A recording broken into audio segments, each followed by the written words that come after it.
Madame, monsieur, bonsoir et bienvenue, c'est le Grand Talk. C'est une véritable guerre ouverte entre Samuel Eto'o, le président de la Fédération camerounaise de football, et le ministre des Sports. Guerre ouverte pendant une semaine. Depuis une semaine, on assiste à un balai de communiqués. Tout ça pourquoi? Pour la désignation du prochain sélectionneur camerounais. Pour en savoir davantage, nous aurons un correspondant du Cameroun. On va parler avec lui, poser les questions, mais aussi ici, nos amis se feront le loisir de réagir. Nous avons sur le plateau Papa Guélé et puis en numéro 2, deuxième point, vous savez bien que le président du COJEP est également au Cameroun. Il a animé hier une conférence de presse. A-t-il répondu aux propos qui ont fait allusion à lui depuis Agboville? Restez en notre compagnie, on démarre maintenant.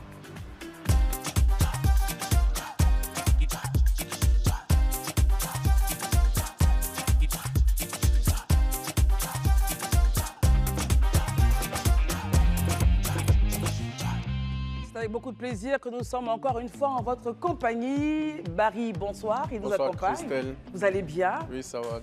Papa Guélé, bonsoir. Bonsoir. Vous allez bien? Merci d'être avec nous. Marius Komoé. Christelle. Oui, bonsoir. Daouda Koulibaly, bonsoir. Bonsoir Christelle, bonsoir à tous et surtout, bonsoir chez vous. Mais si on l'a annoncé, donc je le disais à l'entame de ce programme, il y a un problème entre le président de la FECAFOOT, Samuel Eto'o, et le ministre des Sports. Et évidemment, vous ne serez pas étonnés que nous en parlions. Tout ce qui concerne la belle famille, évidemment, nous concerne aussi.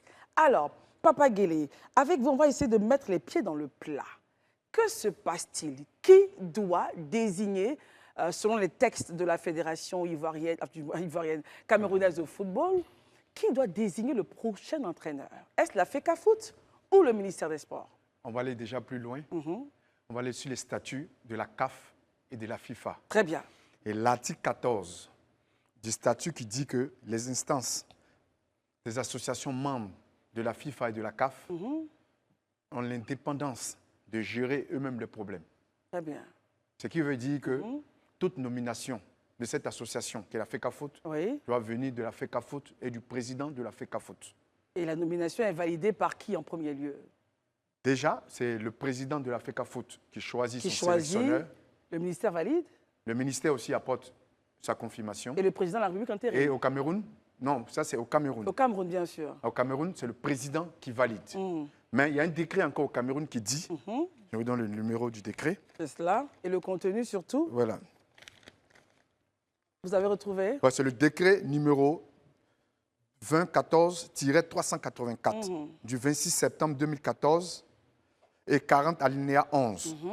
Qui dit pareillement que c'est la FECAFOOT, indépendamment, doit prendre des décisions. Et après, étude du ministère peut être validée.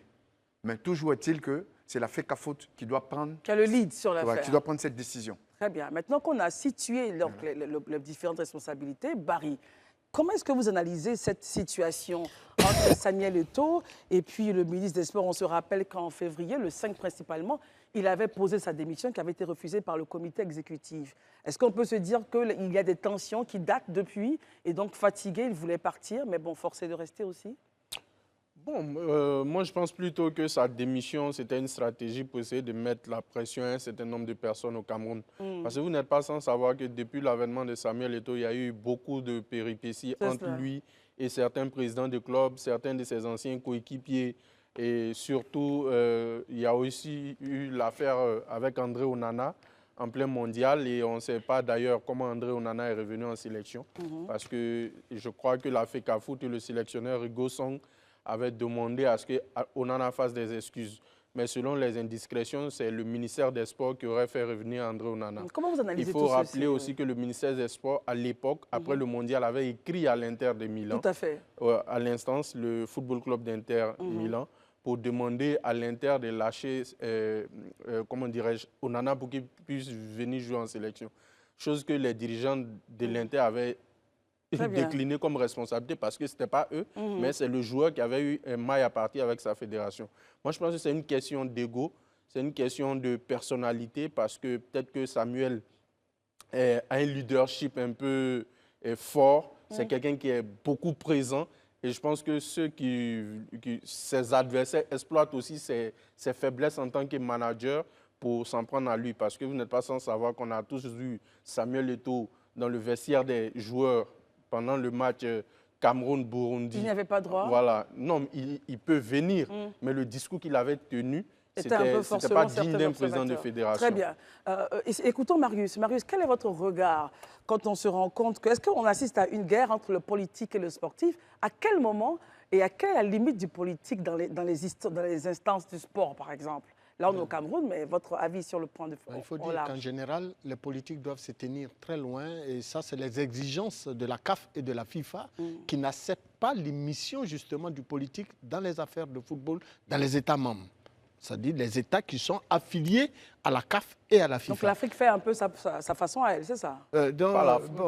Enfin, certains pays africains, exactement, outrepassent justement très souvent ces prescriptions de la CAF et de la FIFA et font tout. Et très souvent, comme nous le constatons, c'est le torchon là qui brûle entre la Fédération camerounaise de football et leur ministère de tutelle, qui n'est autre que le ministère des Sports.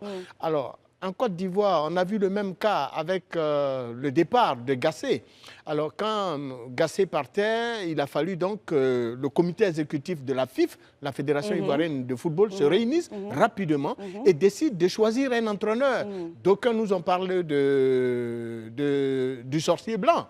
Très bien, mais où est la ressemblance? Non, je viens rapidement. Et donc, finalement, on est tombé sur un local.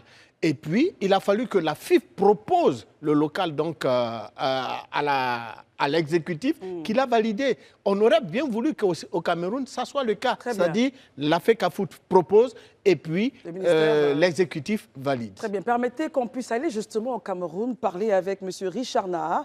Il est donc journaliste à Africa Foot Presse en ligne.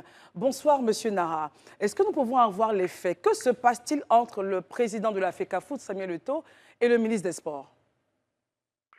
Bonsoir madame, bonsoir à tout le peuple ivoirien. Déjà, bonsoir. Félicitations déjà pour votre brillante victoire à la CAN. Merci.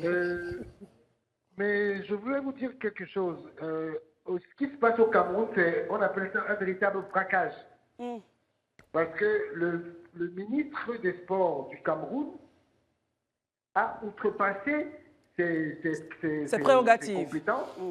Ses prérogatives pour aller nommer un entraîneur qui n'est pas son rôle, parce que de toutes les fédérations au monde, c'est le président, c'est la fédération qui nomme le sélectionneur. La dernière fois, on l'a vu pendant la CAN, c'est le président Idriss Diallo qui a démis Jean-Luc Gasset de ses fonctions pour nommer Emer Faye. Ce n'est pas le ministre des Sports de Côte d'Ivoire qui a pris cette décision, c'est la même chose partout.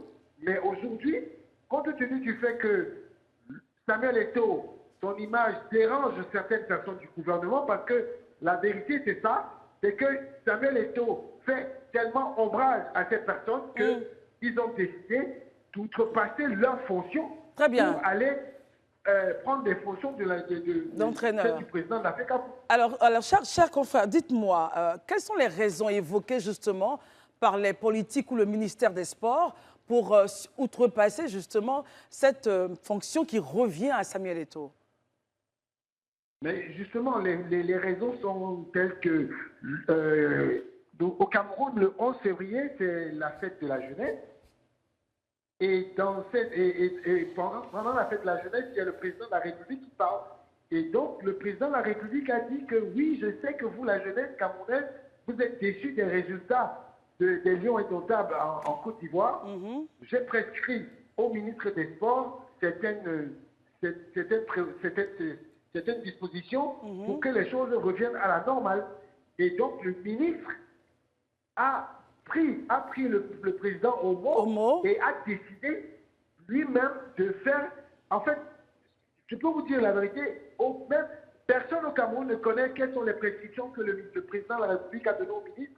Même le ministre lui-même, ses conseillers ne savent pas de quoi le président voulait parler, mais le ministre a pris sur lui de prendre une décision comme quoi il faut nommer le sélectionneur. Je profite pour vous dire qu'au Cameroun, il y a un décret du 26 septembre 2014 qui donne des prérogatives administratives, techniques et et sportive au président de la FECAFOOT de nommer le sélectionneur. Et le ministre a outrepassé ce décret. Et quand vous regardez, le ministre, il a fait une lettre au président de la FECAFOOT pour lui expliquer comment ça s'est passé. Il a dit que oui, il y a une convention entre la FECAFOOT et le ministère. C'est sur la base de cette convention qu'il a pris la décision. De nommer Très bien. un sélectionneur. Très bien. Et donc, le président de la FECAFOOT a réuni son comité d'urgence et il a fait une lettre au ministre. Et a pris acte. Eux, ils ne sont pas d'accord de ce qui s'est passé parce qu'ils n'ont pas été associés à cette prise de décision et que son comité exécutif lui a donné 72 heures qui tombent aujourd'hui pour nommer un sélectionneur à la tête du Cameroun, de la sélection. Très bien. Alors, voilà. Et actuellement, où je vous parle, il y a des discussions au Premier ministère où le président de la FECAFOOT est ferme. Il a dit qu'il ne veut pas entendre parler du staff qui a été nommé. Voilà. Alors, pour terminer, est-ce qu'on nous annonce par presse que le sélectionneur choisi par le ministre des Sports serait arrivé déjà au Cameroun? Vous confirmez l'information ou vous l'infirmez? Oui. Il est arrivé dimanche. Très bien. Il est arrivé dimanche. Très bien.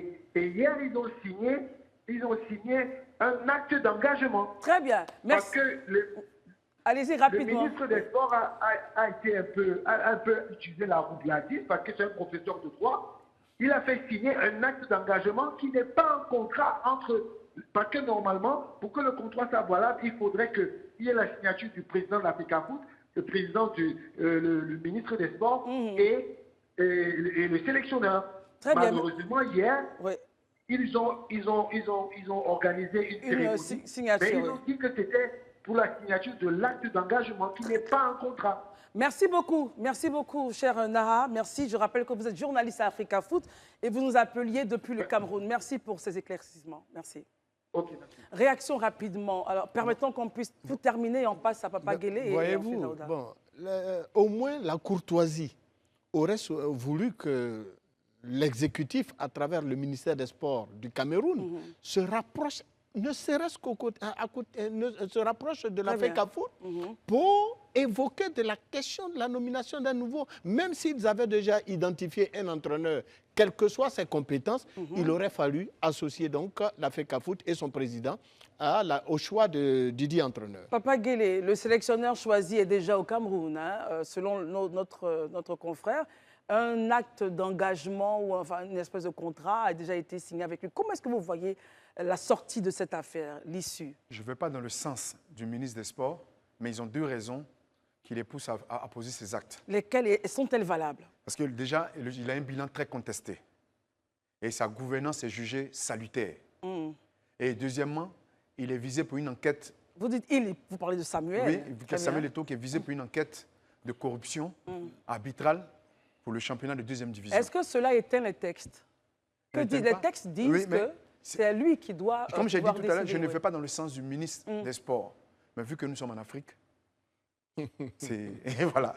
Bon, d'accord, très bien. Permettons à Daouda de réagir. Daouda, on a écouté les faits et aussi le point du journaliste Richard Nara. Comment est-ce que vous analysez tout ceci? Moi, à l'analyse des faits et au vu de tout ce que j'écoute là, Papa Guélé dit et le monsieur dit, c'est que déjà, il y a la loi de la FIFA et de la CAF qui est là. Le politique ne doit pas s'y mixer dans les affaires de football. Mais j'ai l'impression qu'au Cameroun, eux, ils ont une loi propre à eux là-bas, concrètement. Parce qu'avec le décret que vous nous avez mentionné le président ici, de la République, bien sûr. le président de la République doit valider d'abord. Donc, c'est un peu comme si en Afrique, parce que je préfère dire en Afrique, on est en train de parler du Cameroun, mais même chez nous ici en Côte d'Ivoire, on a eu pratiquement le même problème. Qu'est-ce qui s'est passé ici? Mais prenons l'affaire Faye et Mers. Mais pour ceux qui ont lu l'interview de Yacine Idriss Diallo, il a dit, la nuit où Gassé est venu le voir pour lui dire que je vais démissionner, il a dit à Gassé, va dormir, réfléchis, demain on en parle. Où est la ressemblance des faits? Mais la ressemblance, c'est qu'au même moment que lui il dit ça, on entend là-bas que finalement, c'est Hervé Renard qui doit venir entraîner. On entend où, Daouda? On entend dans la presse. Je pense que dans la presse, on a vu que Hervé Renard doit venir entraîner les éléphants. Ça veut dire que quelque part, il y a des gens qui ont discuté avec Hervé Renard. Comment est-ce qu'on voit... Concrètement, moi, je ne sais pas qui a discuté avec Hervé Renard, Oui. mais une chose est certaine, si cette information est sortie dans la presse et que Hervé Renard lui-même l'a confirmé, c'est qu'il y a des gens qui ont discuté avec. Et pour moi, par principe, je me dis, il faut rester dans les textes de la FIFA qui dit que le politique ne doit pas s'y mixer dans le football. On se rappelle de feu Sidi Diallo en Côte d'Ivoire ici, encore, qui a eu maille à partir avec Alain Lebognon, quand il était encore ministre des Sports. Il y a eu de véritables problèmes entre les deux, dans la même situation que Samuel Eto'o. On a toujours des couacs entre le politique et les fédérations. La fédération. Alors, on va terminer parce que le temps imparti à ce sujet est presque arrivé, mais on va observer la situation. Comment est-ce que vous voyez l'issue pour terminer, Papa Gueye, on terminera avec vous. Mais si c'est déjà acté, on va souhaiter bon vent à Marc Bry, Ça va être sélectionneur difficile. belge. Qui dit qu'il est très content d'être au Cameroun, il Voilà, est très c'est tout. heureux. Moi, j'étais Ah, bon mais vent. il a raison. Il a de l'argent à récupérer. Oh, jamais je vous espéré en entraîner prie, le monsieur, Cameroun. quand même. Et puis, il On est- parle oui. d'1,5 million. Hein. Mais il est heureux parce qu'on lui fait confiance pour Je parle tenir d'euros, hein. une nation. Non, Ça, 5 c'était pas millions pour lui. d'euros, Ça, hein. c'était pas pour lui. Alors, on termine avec Papa Gueye rapidement sur ça. Donc, il est heureux, il se dit excité d'être au Cameroun et voilà, à On commencer à lui souhaite travailler. bon vent. On lui souhaite bon vent. Il a quand même du vécu. Et il a entraîné 10 équipes en Belgique, Oui. entraîné aux Pays-Bas et aussi en Arabie Saoudite. On va voir sa nouvelle expérience en Cameroun. Comme je dis, on lui souhaite bon vent. Très bien. Et donc, on suivra cette affaire de très